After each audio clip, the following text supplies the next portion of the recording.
Drafting a research question and hypothesis is the toughest part in your research.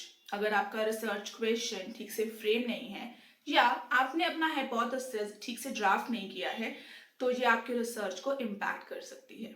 इस video के end में I am going to give you a simple framework जो आपको help करेगा एक better research question draft करने में, plus कुछ ऐसे स्टेप्स जिससे आपका हाइपोथेसिस स्ट्रांग होगा और आपका जो रिजल्ट है वो और ज्यादा क्लियर, क्रिस्प एंड क्वालिटी का होगा।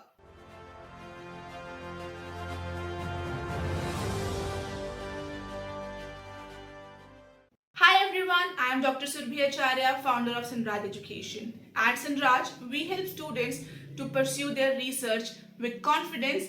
And आज की इस वीडियो में I am going to give you a framework and some steps जो आपको हेल्प करेंगे रिसर्च क्वेश्चन एंड हाइपोथेसिस को क्लियरली ड्राफ्ट करने के लिए। सबसे पहले बेसिक से स्टार्ट करते हैं।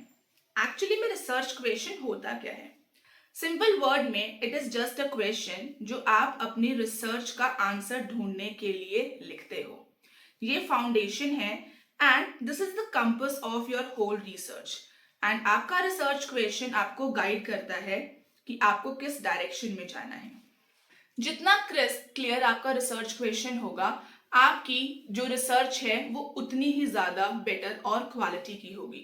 Let us understand this with an example. How does education affect society? ये एक बहुत ही ब्रॉड क्वेश्चन है, इसको कवर करना ऑलमोस्ट इम्पॉसिबल है। तो अगर मैं इसको थोड़ा ट्वीक कर दूंगी and now I frame my question like how does using digital flash cards affect memory retention in college students. So now मैंने इस क्वेश्चन में किया क्या? मैंने इस क्वेश्चन को थोड़ा और बेटर फोकस के साथ लिखा एंड रियलिस्टिक स्टडी की तरफ एक डायरेक्शन में लेकर गई। This is how you can draft your own research question. While you are drafting your research question, you always need to take care of three things. One, आपकी जो research question है उसका रेलेवेंस क्या है। Second, वो नीश specific होना चाहिए। And third, वो वन डायरेक्शनल क्वेश्चन होना चाहिए। आप 4 या 5 या 6 प्रॉब्लम्स के साथ एक क्वेश्चन ड्राफ्ट नहीं कर सकते हो, because that will going to affect you while you are creating your data collection, your questionnaires or your conclusions. Now let's talk about characteristics of a good research questions. एक अच्छा research question कैसा होता है? Clear and focused, researchable, relevant, feasible and complex enough to solve problems. अगर आपका question in 5 points में से किसी भी चीज में फेल हो रहा है तो आपको आपका क्वेश्चन रिवाइज करने की जरूरत है। नाउ स्क्रीन पर मैंने एक वीक क्वेश्चन दिया है और एक उसका बेटर वर्जन दिया है। You can simply see how we crafted that into more focused and realistic study. Now let's understand hypothesis क्या होता है।